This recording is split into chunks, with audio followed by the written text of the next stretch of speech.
Bismillahirrahmanirrahim.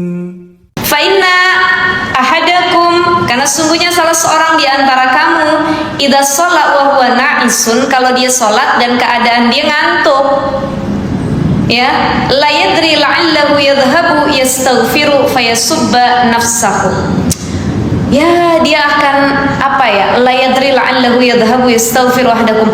Dia nggak bisa bedain dalam sholatnya mana doa yang ini, mana bacaan yang ini. Artinya apa? Kekhusyuannya hilang. Maka kemarin kita udah kelewat di hadis yang Nabi berkisah tentang mahadal habl. Nabi masuk ke dalam masjid, nemuin satu tali yang terikat tuh dari tiang ini ke tiang ini. Nabi tanya, mahadal habl, ini tali siapa nih? Kata Nabi.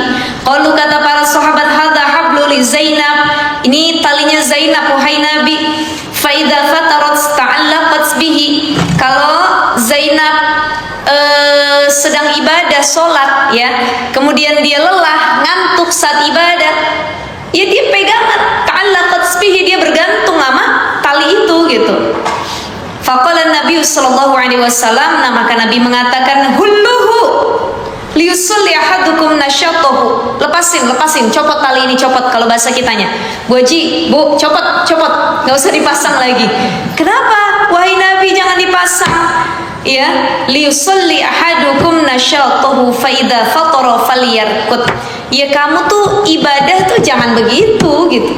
Sesuai kemampuan aja. Fa idza fatara falyarkut. Ya, kalau kamu capek, terputus, artinya nggak bisa ngelanjutin ibadah, falyarkut, ibadahnya stop, istirahat dulu, begitu. Ya, jadi kalau bahasa simpelnya begini, Bu. Kalau kata orang Sundanya, tong dipaksakan, ya. Kalau udah lelah, tidur, istirahat, duduk, jangan dipaksain gitu. Apapun itu ya, bukan hanya sholat gitu. Jadi di hadis yang dari Aisyah yang ke-6 ini juga disebutkan, kalau kamu ngantuk, ya, baik itu lagi baca Quran, baik itu lagi sholat, ibadah, faliyarkut, ya, istirahat dulu. Sampai kapan? Hatta yadhhaba anhun naum, minimal puyeng di kepalanya hilang. Tahu kan Bu rasanya puyeng? Yang kita tuh gini dong, kita tuh udah bener-bener greget kayak, Ustazah bentar deh 10 menit aja. Tuh kalau orang mau tidur pasti bilang begitu, Baba, Ayah tolong deh, Mama kasih 15 menit dulu nih, meremin mata dulu nih. Ini udah gak kuat banget, jadi dipaksain melek juga yang ada puyeng kepala kita. Maka ini yang kata Nabi, faliyarkut, gak apa-apa, tidur dulu gitu ya, baru nanti lanjutin lagi. Karena kalau kita ngantuk, ibadahnya kemana-mana. Satu, lupa rokaat gara-gara ngantuk. Sholat zuhur, sholat isya deh, isya kan 4 ya. Kalau zuhur asar biasanya jarang ngantuk, itu siang hari. Orang sholat isya 4 rokaat, kadang-kadang dia nggak ngeh, ini udah 3 apa 4 ya, jangan-jangan 5 tadi kelebihannya. Ini gara-gara ngantuk. Maka faliyarkut, ya udah ademin dulu. Faliyarkut di sini bukan maknanya cuma tidur, bukan. Tapi istirahat, kalau bahasa kitanya tuh gogoleran, ya, nyantaiin diri dulu, diam dulu begini minimal, nggak perlu rebahan, nggak perlu, tapi tarik nafas dulu. Aduh 5 menit aja nih gogoleran nih begini ya. Nah nanti udah lebih fit, baru kita mulai sholatnya. Kita ambil air wudhunya, begitu ya ibu-ibu ya. Wa an Abi Abdullah Jabir bin Sumrah As-Sawani radhiyallahu anhuma, dari Abu Abdullah Jabir bin Sumrah As-Sawani radhiyallahu anhuma, qala, ia berkata, kuntu usolli ma'an Nabi sallallahu alaihi wasallam, aku pernah salat sama Nabi sallallahu alaihi wasallam as-salawat, pada beberapa waktu salat. Ini kata sahabat ini cerita, aku pernah salat sama Nabi di beberapa waktu salat. Fakanat sholatuhu qasdan wa khutbatuhu qasdan. Nabi tuh sholatnya nggak lama, qasdan. Ini kan kita bahas lagi pembahasan tentang bagaimana jangan berlebihan dalam ibadah. Tahu konteksnya? Ya, tahu konteksnya. Sholat, kalau dirasa yang ikut jadi makmum itu orang tua, maka rukunya diperpendek, ya, berdirinya dipendekin, bacaannya ambil yang pendek-pendek. Kenapa? Soalnya makmumnya orang tua. Kan beda kalau orang udah tua mah penyakitnya B12. Betul ya ibu ya? batuk, bengek, ya macem-macem dah pokoknya ya. Belum besernya, baru wudhu pengen kencing udah beser lagi, udah berat breadboard dan lain sebagainya tuh ya. Itu penyakit alamiah yang nggak bisa disembuhin, Bu Haji, betul ya? Penyakit alamiah yang nggak bisa disembuhin dan kita semua akan ngerasain. Nanti saya nggak mau disebut, nggak mau dibilang ini deh tua ya, lanjut usia gitu ya ibu-ibu ya. Penyakit lanjut usia, semua akan nikmatin hal seperti itu. Syukur-syukur dikasih umur panjang, jadi bisa tahu tuh keadaan B12 begitu. Oh ini penyakit tua, pipi udah mulai kendur, ya ubannya sudah mulai bertabur, tiap hari makannya bubur. Ya Allah, kalau jalan juga maju mundur. Ya, penyakit tua ada, udah penyakit lanjut usia. Alhamdulillah masih bisa nikmatin itu, masih bisa merasakan nikmat dikasih usia sampai hari tua. Bonusnya banyak. Ada orang yang udah ngelewatin 63 tahun, kan umat Nabi itu rata-rata 63. Karena Nabi wafat di usia 63. Ada yang ke 64, ada yang 65, ada yang nyampe 70. Ya Allah, Rabbi auzi'ani an ashkura. Alhamdulillah ya Bu Haji ya, gak kelihatan tapi saya kira 50-an tadi makanya. Nah ini luar biasa ya. Mudah-mudahan kita panjang umur, sehat afiat. Kita doain juga ya yang senior-senior, beliau sehat afiat mudah-mudahan. Allah kasih kita bonus banyak. Kita yang belum nyampe 63 ke atas belum dikasih bonus, belum tentu nyampe juga. Begitu. Makanya kalau udah masuk usia 40, kemarin saya udah sampaikan sebelumnya apa doa yang dibaca, Rabbi auzi'ni an ashkura ni'mataka allati an'amta alayya wa ala walidayya wa an a'mala salihan tardahu wa aslih li fi zurriyyati inni tubtu ilaika wa inni minal muslimin. Rabbi auzi'ni, ya Allah, saya banyakin syukur aja deh, banyakin tafakur. Udah masuk usia 40, emang usia 40 kenapa Ustazah? Usia angker, usia dewasa disebutnya. Orang kalau udah 40 sholatnya masih belum benar, ngajinya nggak mau, nutup auratnya belum benar, udah sesuatu deh. 40 itu udah usia reminder, kalau bahasa kitanya usia muhasabah diri ya. Maka di usia 40 tuh jadi bahan renungan, ya Allah mau kemana saya setelah ini. Kan kalau masih 20-30 tuh masih masa-masanya anak muda Bu, ya belum ngeh ke situ. Ya kalau orang dewasa, orang lanjut usia 40 ke atas, dia ngeh sama ngaji, dia ngeh sama ibadah, udah biasa. Kenapa? Emang masanya begitu. Ustazah, ini kan makanya di mana-mana di majelis taklim yang ngaji ibu-ibu. Ibu-ibu lanjut usia banyak kan. Anak muda diajak ngaji susah, dunianya belum nyampe. Kenapa? Kalau diajak ngaji, udah emak aja dah, ibu aja deh, saya masih muda, malu gabung sama ibu-ibu. Lah emang apa? Kan ngaji bukan cuman buat ibu, tapi banyak anak muda yang gengsi, dia bilang saya mah masih muda, umur saya masih panjang. Ya, waktu saya bukan buat ngaji, bukan buat nutup aurat nanti itu mah. Kapan nutup auratnya? Kalau udah nikah, punya anak banyak, punya cucu, itu mah nanti katanya. Sekarang saya foya-foya dulu, nggak sampai umurnya.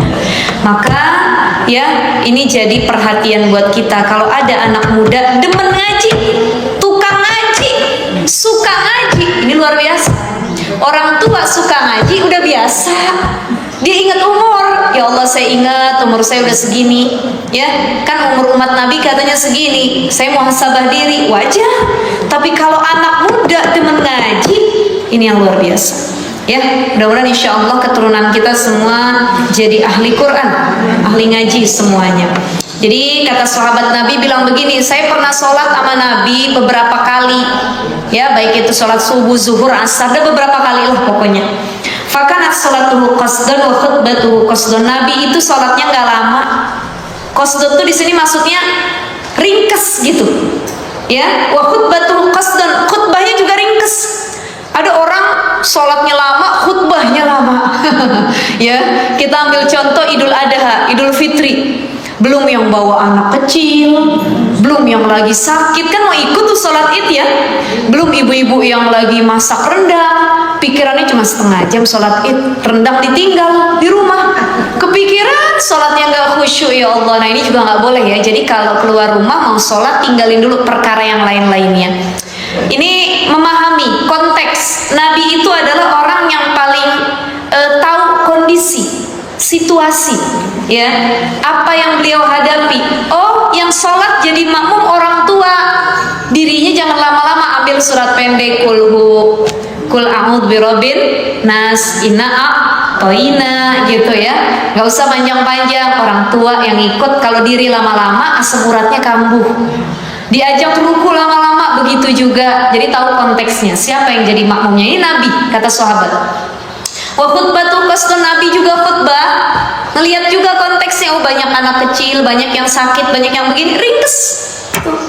Ada orang yang la ilaha illallah, bukan main lamanya ibu ya, sampai mau dimakan ini mie. Saking lamanya ya Allah. Jadi Nabi begitu ya. Salatuhu qasdun wa khutbatuhu qasdun. Apa itu makna qasdun wa qawluhu qasdun? Ay bainat tuli wal qasri. Qasdun ini tengah-tengah. Jadi Nabi itu kalau sholat, kalau khutbah nggak terlalu cepat, nggak terlalu lama, ya tengah-tengah gitu bahasanya gitu ya ibu-ibu ya. Ya, itu hadis yang ke-7. Jadi mengisahkan bagaimana harusnya kita dalam beribadah, karena Nabi juga begitu. Konteksnya nggak yang panjang bacaannya terus.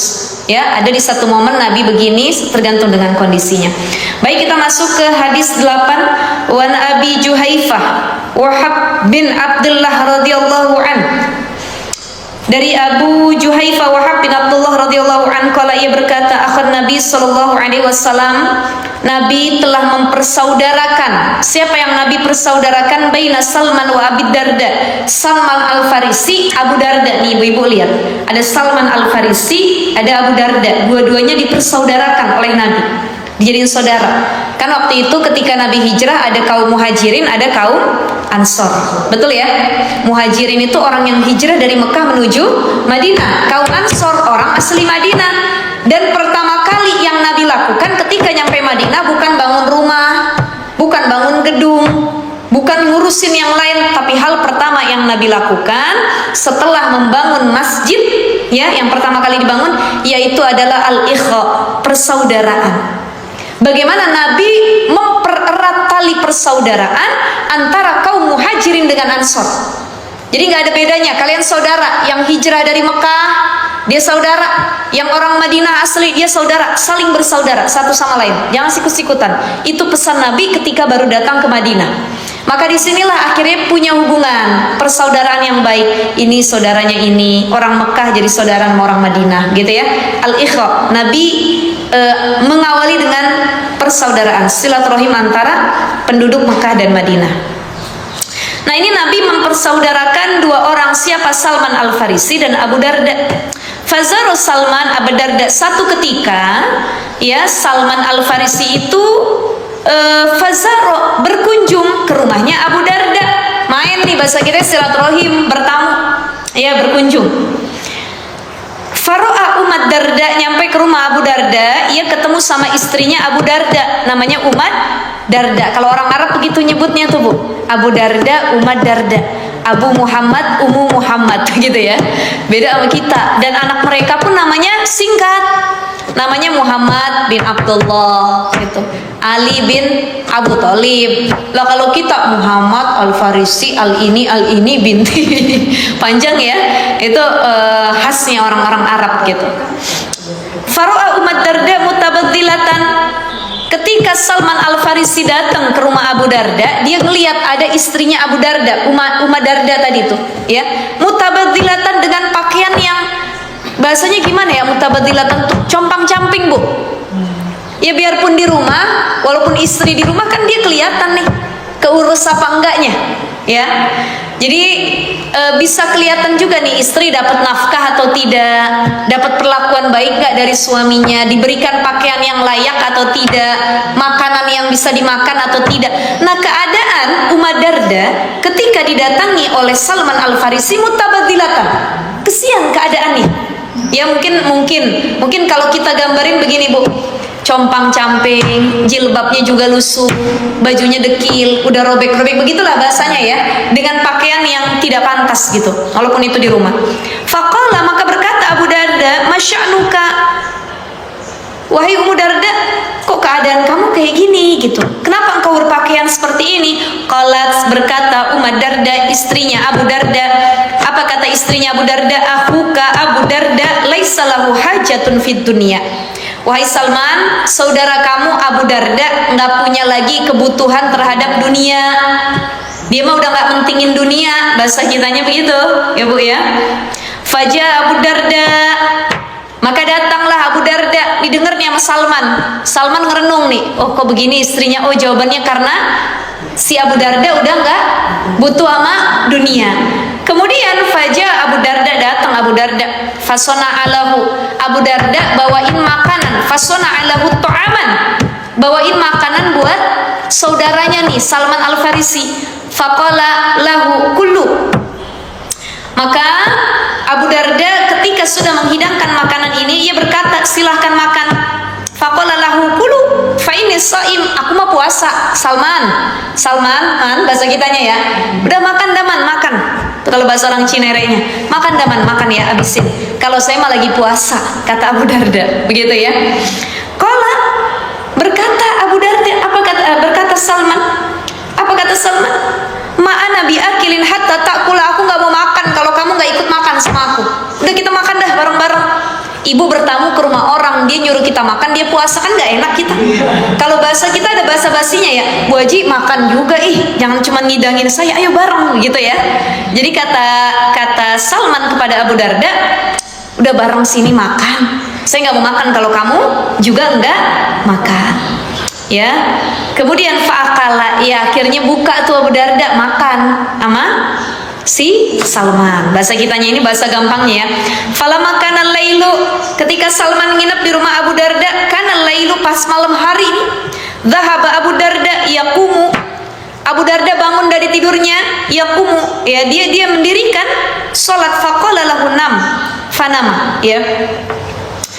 Ketika Abu Darda bangun mau salat, mau wudu, apa kata Salman? Tidur aja, tidur. Fanama, tidur dulu bahasanya. Mau kemana sih? Tidur dulu, ntar bangun tidur baru sholat, begitu bahasa kita Bu. Ya. Summa dhahaba yaqumu faqala lahu nam, tidur. Falamma kana min akhiril lail, qala Salman. Nah, ketika sudah berada pada akhir malam, ini waktu sepertiga malam. Akhiril lail ini waktu sepertiga malam. Dari jam 3 ke subuh dah. Bahasanya akhir malam tuh ya Bu ya, menuju subuh. Maka Salman bangunin Abu Darda. Apa kata Salman? Qala Salman kumil an fasolaya jami'an. Bangun yuk, kita sholat tahajud menuju subuh. Faqala lahu Salman, ya. Kemudian Salman berkata, sekarang bangun kita, faqalal an, bangun sekarang, waktunya menjalankan sholat malam. Wahai saudaraku, apa kata si Salman ini? Ya, faqala lahu Salman, ketika dia udah bangunin Abu Darda, dia bilang sama Abu Darda, Abu Darda, inna li rabbika 'alaika haqqan. Ya, aku tahu Tuhan kamu punya hak untuk kita sembah, beribadah. Allah punya hak untuk disembah. Kita ibadah sama Allah, kewajiban kita. Wa inna li nafsika 'alaika haqqan, tapi diri kamu juga punya hak yang harus dipenuhi. Mata kamu punya hak untuk tidur, badan kamu untuk istirahat. Wa li ahlika 'alaika haqqan, keluarga kamu punya hak. Istri kamu tuh bahasa kitanya kamu nafkahin, kasih pakaian yang bagus, kasih makanan yang enak, anak kamu kasih makan yang enak. Ya, wali ahlika 'alaika haqqan fa'ati kulladzi haqqin haqqahu. Maka Salman berkata, kalau begitu lakukanlah kewajibanmu dalam memenuhi hak itu masing-masing. Kulladzi haqqin haqqahu. Fa'atan Nabi sallallahu alaihi wasallam, Abu Darda yang ngedenger ucapan Salman pas nginep di rumahnya, fa'atan Nabi, dia datang sama Nabi. Begitu datang kepada Nabi sallallahu alaihi wasallam, fadzakara dzalika, dia cerita, Nabi, kemarin kan wahai Nabi, Salman ingin ke rumah saya. Ya, saya mau sholat ditahan, katanya nanti aja, begitu udah akhir malam baru dibangunin, nih sholatnya sekarang, kata Salman. Ya, dia bilang keluargamu punya hak, ya, tubuh kamu punya hak. Walaupun Tuhanmu punya hak, tapi dirimu juga ada haknya. Begitu hai Nabi.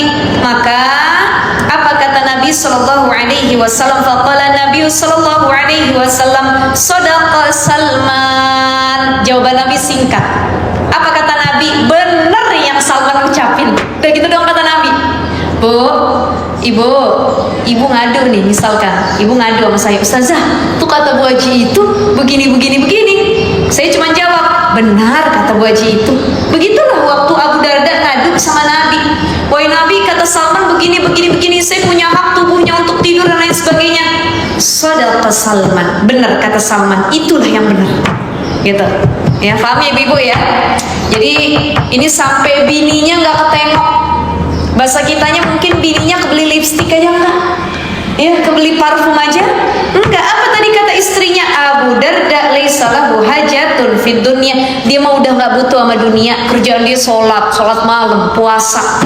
Nafkahin istri enggak, kerja enggak. Kata dia enggak perlu itu mah. Yang penting ibadah sama Allah.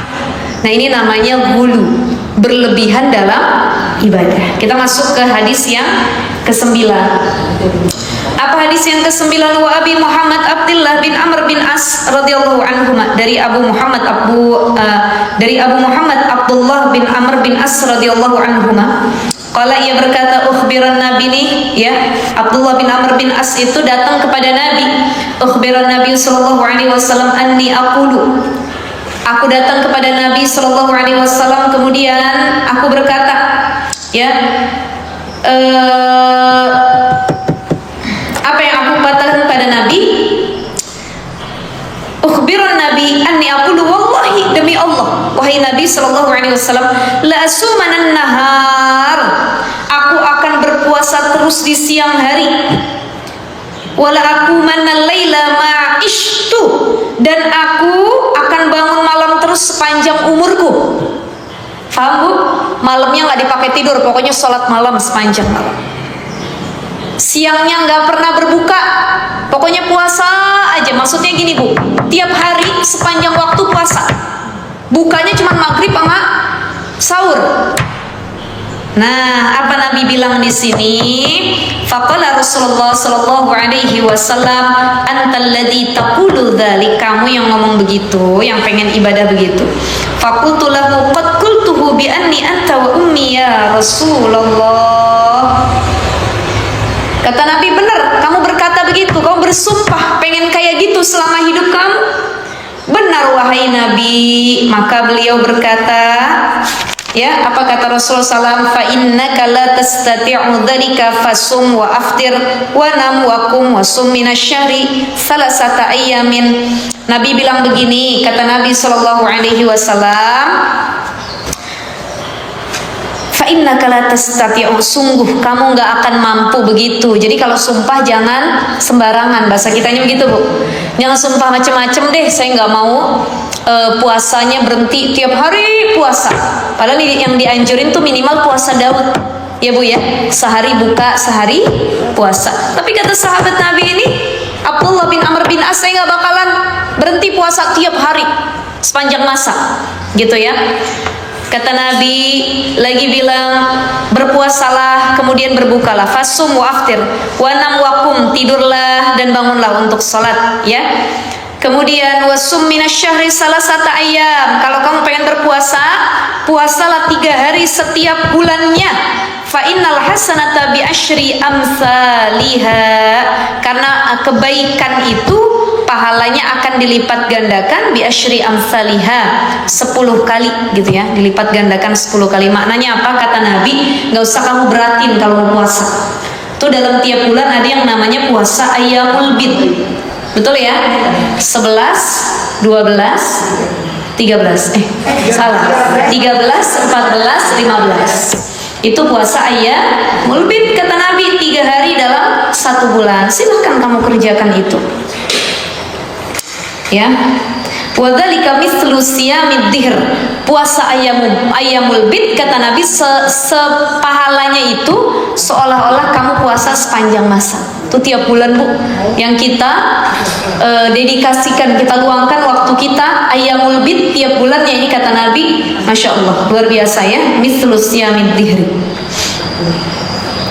Kemudian kata si Abdullah bin Amr bin As, apa pas Nabi bilang kayak gitu,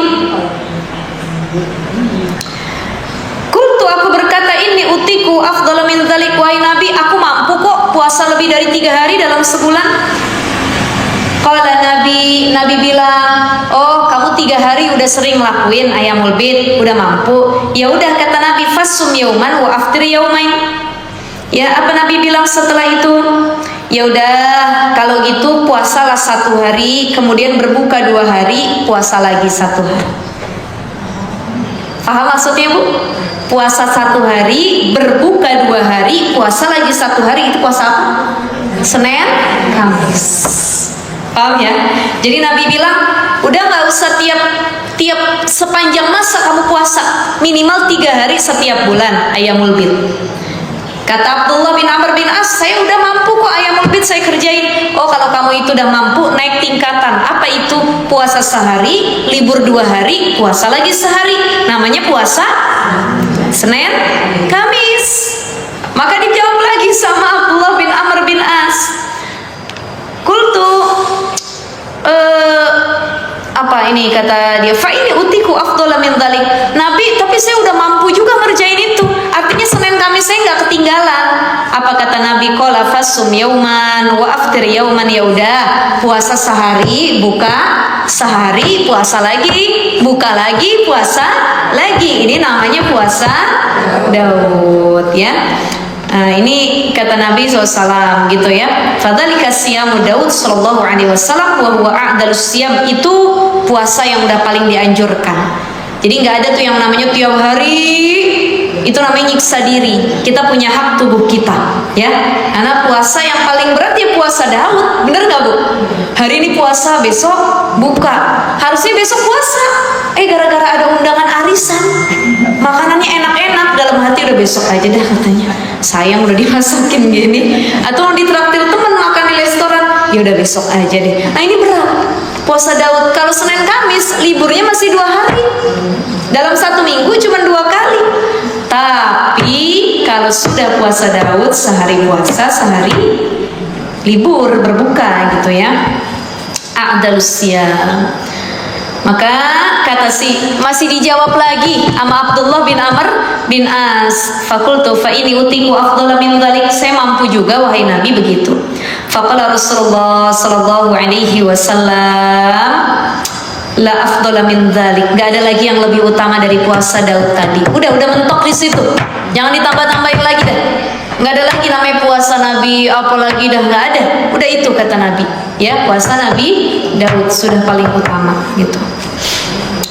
Nah, ini kita lengkap. Ini wafi riwayatin, sama kisahnya ya Bu ya. Alam akhburu annaka tasumun nahar wa taqumul lail. Ini bahasannya sama, cuman beda riwayat saja. Kita masuk ke hadis yang ke-10. Ya.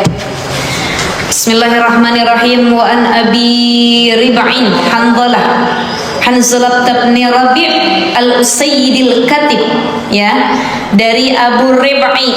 Nih namanya ibu-ibu lihat, Abu Rib'i Hanzalah bin Rabi' al-Usayyidi. Susah ya Bu ya namanya ya Bu ya. Coba dibaca bareng-bareng Bu. Dari Abu Rib'i Hanzalah bin Rabi al-Usayyidi, panjang ya. An Abi Rib'i Hanzalah bin Rabi al-Usayyidi al-Katib ahadi kutabi Rasulullah SAW. Jadi atau disebut nama ringkas beliau tuh Hanzalah. Hanzalah itu salah satu kutab, sekretaris Nabi yang suka nulisin ya di samping Nabi gitu, sekretarisnya Nabi Shallallahu Alaihi Wasallam. Apa kata Hanzalah? Ya, qala laqini Abu Bakrin radhiyallahu an. Satu ketika kata Hanzalah, aku ketemu sama Abu Bakar, sahabat Nabi, ya radhiyallahu an. Faqala, Abu Bakar nanya ketika ketemu sama Hanzalah, kaifa anta ya Hanzalah? Bagaimana keadaanmu wahai Hanzalah? Maka qultu, aku berkata, kata Hanzalah nih, Abu Bakar kan ketemu sama dia, nanya, kata Abu Bakar, Hanzalah, bagaimana kabarnya? Maka Hanzalah mengatakan, qultu nafaqo Hanzalah, aku telah munafik. Hanzalah telah jadi orang munafik, kata Hanzalah. Ya, kata Hanzalah apa? Dia telah jadi orang munafik. Qala, berkata Abu Bakar, subhanallah, kaget dengan ucapan Hanzalah. Kok tiba-tiba Hanzalah ngomong diri dia munafik gitu, Mas suci Allah. Matakulu, kata Abu Bakar, Hanzalah ya. Qultu, kata Hanzalah bilang, wahai Abu Bakar, iya aku nih munafik. Bagaimana aku tidak munafik?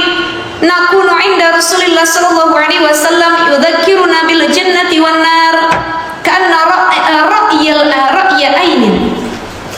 Apa kata Hanzalah? Wahai Abu Bakar, gimana aku nggak munafik kalau aku lagi duduk di majelisnya Nabi, aku ada di dekatnya Rasulullah sallallahu alaihi wasallam.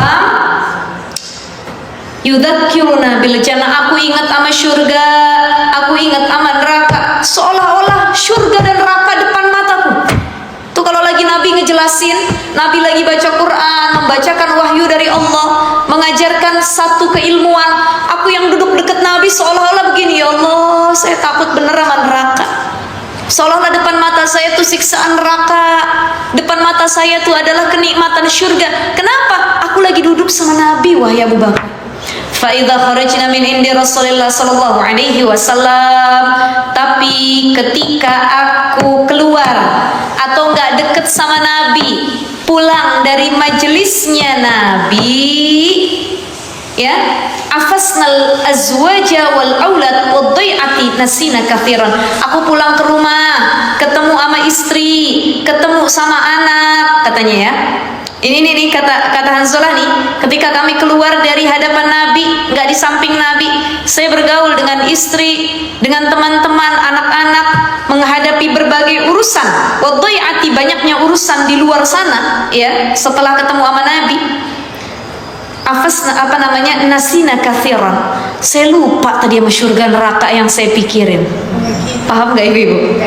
Ya, sama ya.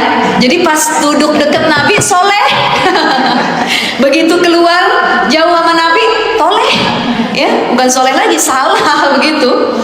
Jadi Hanzalah ini merasa ada kegundahan dalam hatinya. Saya kok kalau duduk deket Nabi, ya, ngedengar Nabi tausiah, membacakan kalam-kalam Allah, saya tiba-tiba soleh ngerasanya. Surga neraka depan mata saya.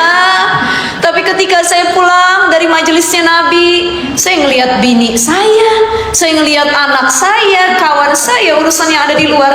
Nasina katsiran. Saya lupa sama yang tadi saya ingat pas duduk di majelis ilmu. Abu Bakar yang dengar, ibu-ibu, halo, Bu. Abu Bakar nih ngedenger, ya kan, renungan Hanzalah. Apa kata Abu Bakar? Kala Abu Bakar radhiyallahu an, "Wallahi inna lanalqa misla hadza." Hanzalah, oh ya, saya juga begitu merasanya. Kok kita bisa begitu ya Hanzalah, kalau dekat Nabi kita soleh, begitu keluar dari majelis Nabi, kok kita salah lagi ya, kata Abu Bakar. Ya, maka fantolaktu ana wa Abu Bakar, kata Hanzalah, akhirnya Abu Bakar sama saya nih pergi, ya, hatta dakhalna ala Rasulillah sallallahu alaihi wasallam. Kalau bahasa kitanya begini, setelah Abu Bakar bilang, iya ya Hanzalah, bukan cuman kamu yang rasain itu, saya juga kalau lagi duduk dekat Nabi, saya ngelihat surga sama neraka, saya jadi orang baik, soleh, bener-bener deh. Tapi kalau udah keluar jauh sama Nabi, ya saya banyak lagi bikin dosa. Aduh, udah yuk Hanzalah, kita datang ke Nabi, itu bahasa kitanya. Coba kita aduin sama Nabi, kok kita ngerasa demikian ya? Ayo kata Hanzalah gitu ya. Fantalaqtu ana wa Abu Bakrin hatta dakhalna ala Rasulillah sallallahu alaihi wasallam. Akhirnya mereka datang kepada Nabi SAW. Fakultu, aku berkata, kata Hanzalah, nafaqo Hanzalah ya Rasulullah. Wahai Rasul, Hanzalah telah jadi orang munafik. Munafik itu apa? Kan beda-beda. Ya, munafik itu dalam keadaan tertentu beda. Di depan dia baik, depan Nabi dia baik, nggak ada Nabi dia nggak baik. Dia bilang dia munafik. Itu munafik. Depan kita bagus, senyum, ya, lebar banget tuh senyumnya, Bu ya. Katanya. Begitu di belakang kita merenggut, ya, bahkan kadang-kadang gibahin. Katanya, ilaha illallah, masya Allah. Ini kan disebut dengan munafik ya, dua wajah. Jadi Hanzalah ngadu sama Nabi, nafaqah Hanzalah ya Rasulullah. Wahai Rasul, Hanzalah udah munafik, dia jadi orang munafik. Faqala Rasulullah SAW, wa madzaka, ini kenapa sih? Kok tiba-tiba ngakuin diri jadi orang munafik? Qultu ya Rasulullah, wahai Rasul, ini saya Hanzalah sama Abu Bakar pengen ngadu. nakunu indaka, kita nih wahai Nabi, kok kalau lagi dekat engkau, tuzakkiruna bin nari wal jannah, kami ingat sama siksaan neraka, kenikmatan surga, ka'anna ra'yal ain, seolah-olah kami lagi mandang tuh kenikmatan itu. Fa idza kharajna min indika, kalau kami jauh dari engkau, keluar dari majelismu, afasnal azwaj wal aulad wadhi'at, ketemu yang lain-lain tuh selain engkau, nasina katsiran, kami lupa sama solehnya kami yang tadi lagi duduk di majelis ilmu. Faqala Rasulullah sallallahu alaihi wasallam, Nabi tersenyum sambil berkata, walladzi nafsi biyad, demi jiwaku, demi zat yang jiwaku tuh nafsi biadihi, ada dalam genggamannya. Artinya demi Allah, bahasa kitanya, demi Allah, walladzi nafsi biadihi, lau tadumuna ala ma takunu alaihi, jika kamu tetap seperti keadaanmu di hadapanku, kata Nabi, wa fi dzikri, kamu dalam keadaan berzikir, la safahatkumul malaikatu ala furushikum wa fi turuqikum, ya, tentu malaikat akan turun menjabat tanganmu di mana kamu berada, baik di jalan, ya, ala furushikum wa fi turuqikum, baik itu kamu lagi di atas tempat tidur atau kamu lagi di jalan, begitu. Kemudian Nabi bilang apa? Walakin ya Hanzalah, akan tetapi wahai Hanzalah, sa'atan wa sa'atan, salah sama rats, kata Nabi. Nabi ngulangin itu 3 kali. Sa'atan wa sa'atan, sa'atan wa sa'atan, sa'atan wa sa'atan. Bahasa kitanya apa, Bu? Step by step, mahlan-mahlan, pelan-pelan aja, kata Nabi. Pelan-pelan. Ya, bukan cuman kamu, semua juga begitu.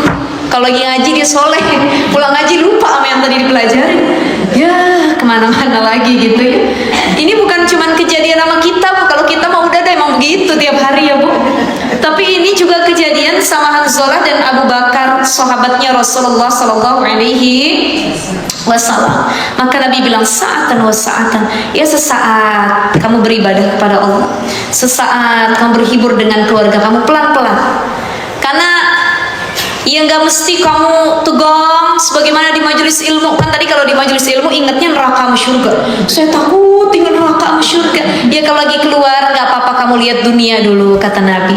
Pandang wajah istrimu, itu kan dunia. Pandang wajah anak-anakmu, teman-temanmu. Nanti balik ke majelis ilmu, waktunya sholat, kamu ingat lagi sama akhirat.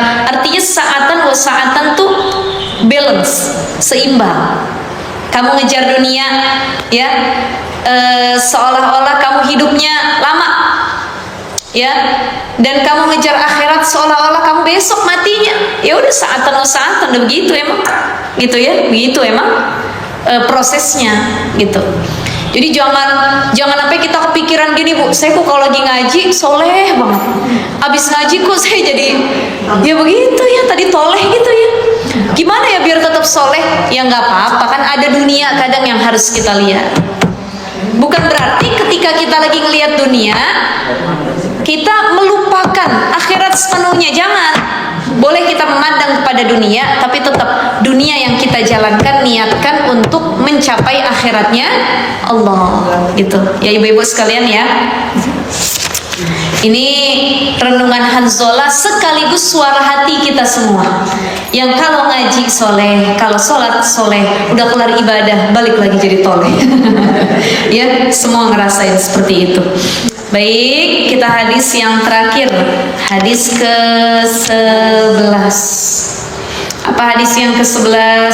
Wa Ibnu Abbas radhiyallahu anhuma, dari Ibnu Abbas radhiyallahu anhuma qala, ia berkata, bainan Nabi sallallahu alaihi wasallam yakhutubu, ya, ketika Nabi sallallahu alaihi wasallam sedang khutbah, idza huwa birajulin qaimin, tiba-tiba ya birajulin qaimin, ada seorang laki-laki qaimin, berdiri.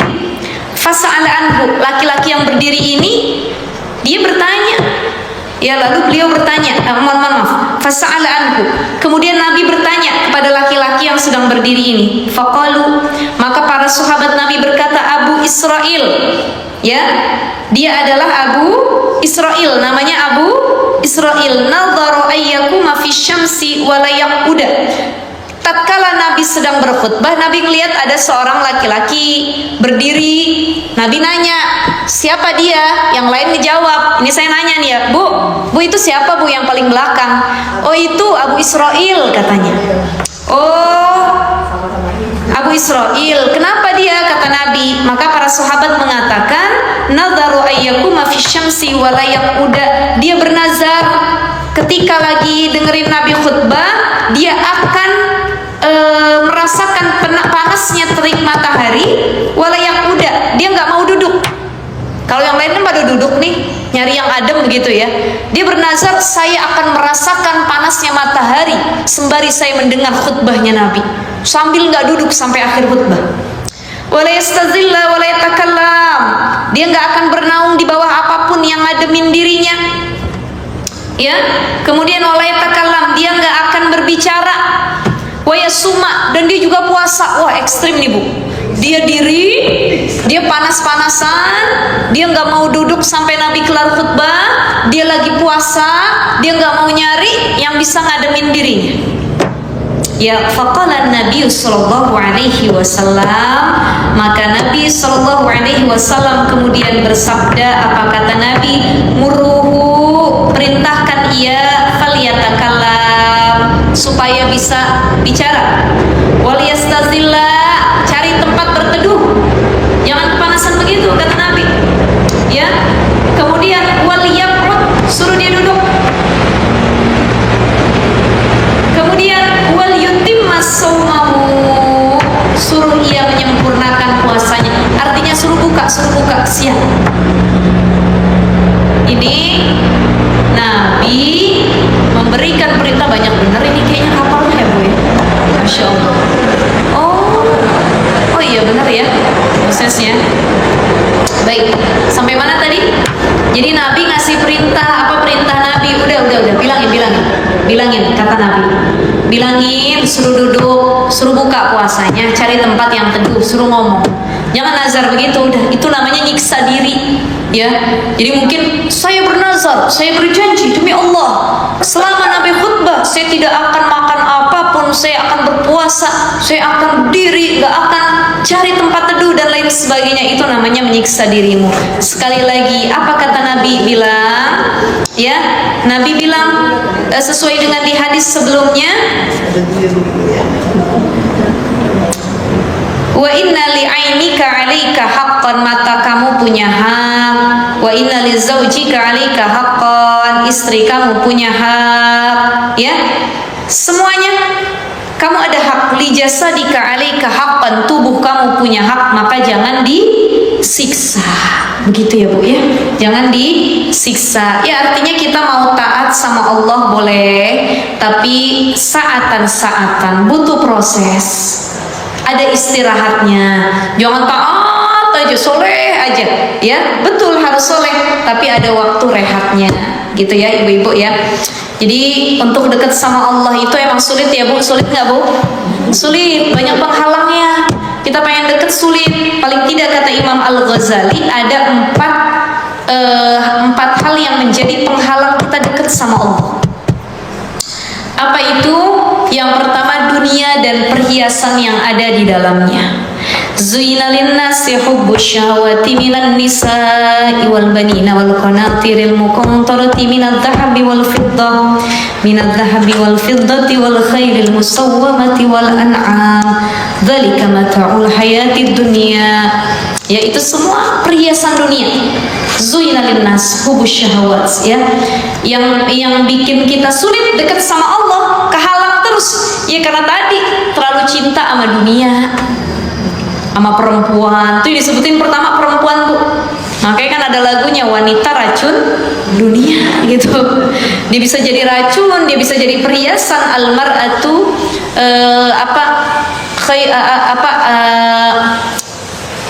sebaik-baik perempuan ya adalah perhiasan dunia. Di perhiasan dunia itu adalah perempuan solihah. Itu perempuan. Ada orang yang terlalu fokus sama dunia, sama perempuan, akhirnya lupa sama Allah.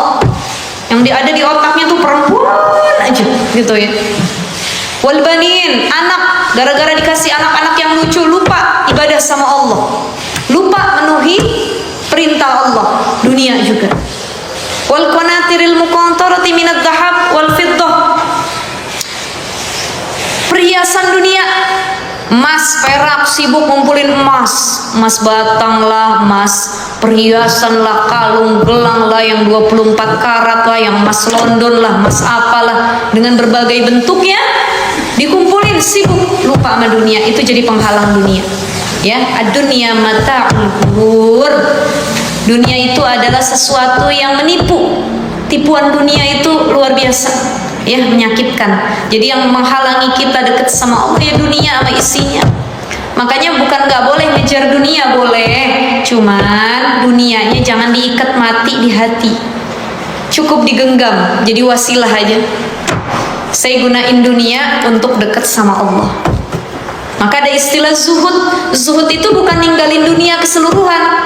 Siapa orang yang zuhud? Dia yang bertapa di atas gunung, dia nggak mau berhubungan, dia nggak mau ikutin teknologi, dia nggak mau sosialisasi, dia nggak mau sekolahin anaknya, dia nggak mau nyari nafkah, ibadah aja di atas gunung, sholat, zikir.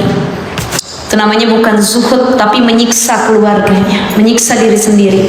Zuhud itu bukan nggak menggunakan dunia, tapi zuhud itu adalah menggunakan dunia untuk menjadi wasilah kedekatan kepada Allah.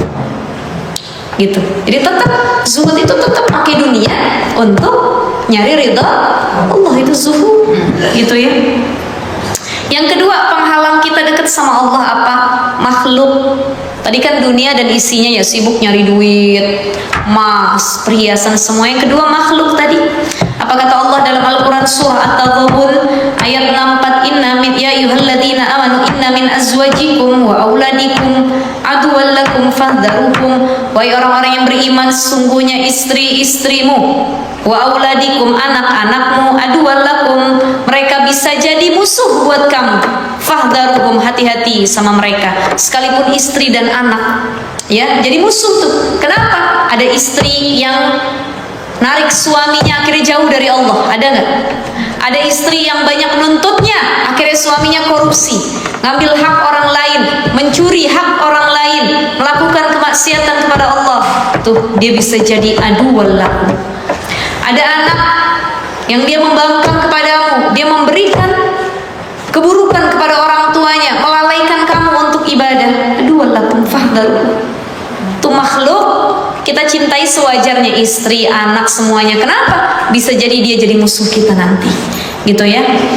Kemudian yang ketiga, yang menghalangi kita untuk dekat kepada Allah, kata Imam Al-Ghazali apa? Syaitan adalah syaitan, ya Bu ya. Asy-syaitanu farighun wa anta mashghulun. Syaitan itu sebenarnya farighun, keadaannya santai, kita yang sibuk. Kenapa kita sibuk-sibuk? Biar gak kena tipuan syaitan. Setannya menyantai. Ini syaitan nih Bu, ada syaitan di sini kan, banyak nih Bu. Ya, kita nggak ngelihat aja kan, beda dimensi alam gitu. Yang duduk di sini di situ, pada sama-sama nih lagi godain kita. Yang godain bikin ngantuk, yang godain bikin pegel duduknya, yang godain hatinya nggak sabar. Udah pulang aja dah, dan lain sebagainya. Itu kan banyak syaitan ya. Jadi ada syaitan yang menggoda di dalam pasar. Orang ngurangin timbangan, ngurangin meteran, orang bertikai dalam pasar. Orang tuh dalam pasar tuh apa ya? Kalap bahasa kitanya. Ibu yang tadi mau beli cabai jadi beli jilbab. Itu kan syaitan juga yang bisikin. Ya, bukan cuma di pasar offline, bukan cuma pasar Cinere, tapi ibu masuk ke Shopee, ke TikTok, ibu mau beli apa, yang dibeli apa tuh?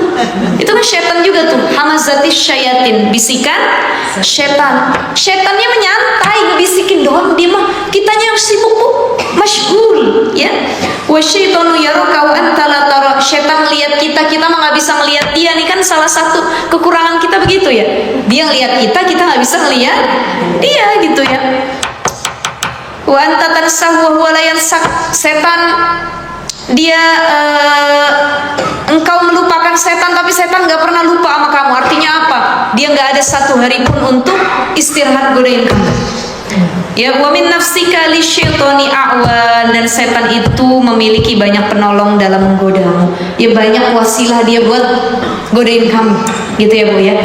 Hawa nafsu mau, setannya cuma duduk perhatiin. Kata setan, dia mah gak usah digoda. Kenapa? Nafsunya udah menggebu tuh. Liatin aja, jadi itu dia bikin dosa. Ya, setan tak mau, nafsunya mau, jadi bikin dosa. Begitu habis bikin dosa, kita salahin setan. Setan yang godain saya. Gara-gara setan saya bikin dosa. Kata setan di pojokan, gue gak ngapa-ngapain deh. Disalahin mulu katanya. Padahal nafsunya ya ngajak dia bikin maksiat gitu ya. Setannya menyantai. Kitanya yang sibuk apa? Sibuk menjaga diri kita untuk tidak ikut hasutan setan. Gitu ya Bu ya. Makanya ada doa agar kita terhindar dari godaan setan. Kita banyak zikir berlindung, minimal baca a'udzubillahi minasyaitonir rajim, atau doa yang diajarkan oleh para ulama agar terhindar dari tipuan setan. Apa doanya? Kita baca bareng-bareng, Allahumma inni a'udzubika min atsba'i khutuwati syaitan. Ini doanya pendek Bu. Allahumma inni a'udzubika min atsba'i khutuwati syaitan. Allahumma inni a'udzubika min atsba'i khutuwati syaitan. Sekali lagi Ibu-ibu. Allahumma inni a'udzubika min atsba'i khutuwati syaitan. Ya Allah, aku berlindung kepadamu dari mengikuti khutuwati syaitan, langkah-langkah syaitan. Allahumma inni a'udzubika min atsba'i khutuwati syaitan. Ini doa ya, biar kita gak dihalangin oleh syaitan untuk dekat sama Allah. Ya, saya teringat kisahnya Abdullah bin Umi Maktum. Ibu, saya pernah cerita nggak? Abdullah bin Umi Maktum ini sahabatnya Nabi yang matanya buta, tapi hatinya nggak buta. Ada orang matanya ngelihat, tapi hatinya yang buta. Ada orang matanya buta, hatinya bisa melihat. Ya, jadi jangan sepele juga sama orang buta. Abdullah bin Umi Maktum buta. Ketika itu beliau dengar Nabi Shallallahu Alaihi Wasallam, apa kata Nabi? Kalian selama tidak ada uzur yang benar-benar menghalangi kalian untuk berangkat ke masjid, maka berangkatlah bagaimanapun keadaannya. Artinya kalau cuma gerimis, ya bisa pakai payung. Kalau cuma dingin, bisa pakai jaket dan lain sebagainya. Abdullah bin Umi Maktum bilang, wahai Nabi, sekalipun mata saya tidak bisa melihat, kata Nabi bilang, yang tidak bisa melihat kan mata kamu, kaki kamu masih tetap bisa berjalan ke masjid, kata Nabi. Maka semenjak mendengar itu, Abdullah bin Umi Maktum punya kemauan keras untuk tidak meninggalkan sholat 5 waktu berjamaah di Masjid Nabawi. Masya Allah, padahal matanya buta. Kalau siang hari masih ada cahaya yang bisa beliau lihat, pakai tongkatnya jalan. Satu ketika beliau mau sholat subuh, begitu lagi mau jalan ke masjid, tak jatuh. Begitu jatuh, ada setan melihat.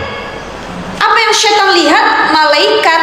Ya, setan melihat malaikat sedang mendoakan kebaikan untuk Abdullah bin Umi Maktum yang sedang terjatuh. Apa kata malaikat? Semoga Allah mengampuni dosa. Bangun lagi Abdullah bin Umi Maktum. Ya. Ketika esokan hari jatuh lagi Abdullah bin Umi Maktum, namanya malam hari, saking gak mau ketinggalan. Setan yang lihat itu, dan dia ngelihat Abdullah bin Umi Maktum diampuni dosanya oleh Allah gara-gara jatuh mau ke masjid, ditolong sama setan. Maka setan menyamar jadi seorang pemuda, dibantu. Tiap isya, yang tiap malam nih, tiap subuh sama setan digandeng tuh Abdullah bin Umi Maktum. Dia nyamar ya ke masjid, nyampe. Satu ketika Abdullah bin Umi Maktum nanya, wahai pemuda, engkau siapa? Kok engkau tiap hari selalu menggandeng diriku? Aku ingin berkata terima kasih, ya, karena aku bisa mudah sholat ke masjid sebab engkau menggandeng diriku. Siapa engkau, wahai pemuda? Katakan, siapa namamu? Engkau anak siapa? Bin Fulan siapa? Kata pemuda itu, engkau tidak perlu tahu aku siapa. Katakan, aku pengen mendoakan kebaikan padamu. Itu tidak perlu. Siapa engkau sebenarnya? Kata Abdullah bin Maktum. Maka syaitan menjawab, aku ini syaitan. Ya, aku adalah syaitan. Jin gitu ya, yang tidak suka engkau melihat kebaikan. Lalu kenapa engkau gandeng aku setiap hari ke masjid? Satu ketika aku melihat kamu jatuh pas mau ke masjid, dan saat engkau jatuh dosamu diampuni. Maka gara-gara aku gak pengen dosa kamu diampuni lagi sama Allah, aku tuntun kamu tiap hari. Ini kerjaan setan, ini si malakama, Bu. Ya, dia nggak nolong Abdullah bin Umi Maktum diampuni dosanya. Dia nolong Abdullah bin Umi Maktum dapat pahala sholat berjamaah. Ya, maka Nabi yang tahu kisah itu, Nabi tertawa ya dengan kelakuan setan. Ini saking setan ini kesel kalau kita buat baik, dengki dia. Kenapa? Karena keadaannya dulu setan diusir oleh Allah. Maka janji setan cuma satu, apa? Ya Allah, aku minta dipanjangkan umur sampai hari akhir. Tugasnya apa? Godain manusia, gitu ya. Itulah 3 penghalang yang membuat kita susah dekat kepada Allah. Dan yang terakhir tadi, hawa nafsu. Nafsu kita yang sulit dikontrol, nafsu kita yang sulit dimanage, diarahkan, sehingga gara-gara nafsu yang brutal ini sulit kita untuk dekat kepada Allah ya. Mari sama-sama insya Allah terus belajar kita untuk mendekatkan diri kita kepada Allah. Mudah-mudahan dalam beribadah dimudahkan kita, tidak menjadi orang yang berlebihan dalam ibadah, karena diri kita punya hak yang harus kita penuhi, baik itu istirahat dan lain sebagainya. Tetapi juga tidak longgar dalam ibadah. Berlebihan gak boleh, terlalu longgar juga gak boleh. Yang boleh apa? Ikhtisar, tengah-tengah, sedang-sedang aja, gitu ya Bu ya. Besok insya Allah bulan depan kita akan bahas di babun fil muhafadzah alal amal, bagaimana bab tentang ia menjaga amal soleh kita ya, muhafadzah ya Bu ya. Insya Allah mudah-mudahan sehat afiat, panjang umurnya. Ibu, ada pertanyaan sampai sini? Silahkan. Silahkan kalau ada pertanyaan.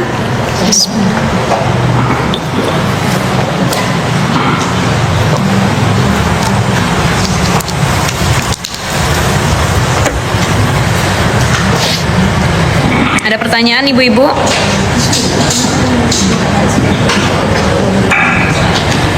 Ada? Oke.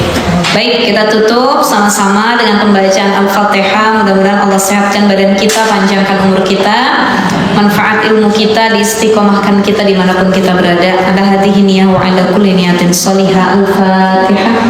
A'udzu billahi minasyaitonir rajim. Bismillahirrahmanirrahim. Alhamdulillahi rabbil alamin, arrahmanir rahim, maliki yaumiddin. Iyyaka na'budu wa iyyaka nasta'in. Ihdinas siratal mustaqim, siratal ladzina an'amta 'alaihim ghairil maghdubi 'alaihim waladdallin. Rabbana ighfir lana wa liwalidayna amin. Subhanakallahumma wa bihamdika nasyhadu an la ilaha illa anta astaghfiruka wa natubu ilaik. Terima kasih banyak ibu-ibu. Mohon maaf bila ada kata yang kurang berkenan. Assalamualaikum warahmatullahi wabarakatuh.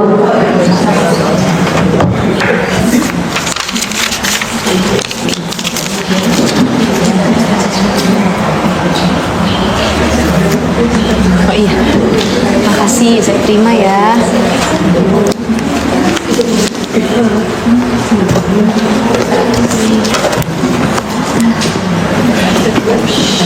Ibu, terima kasih, saya pamit ya.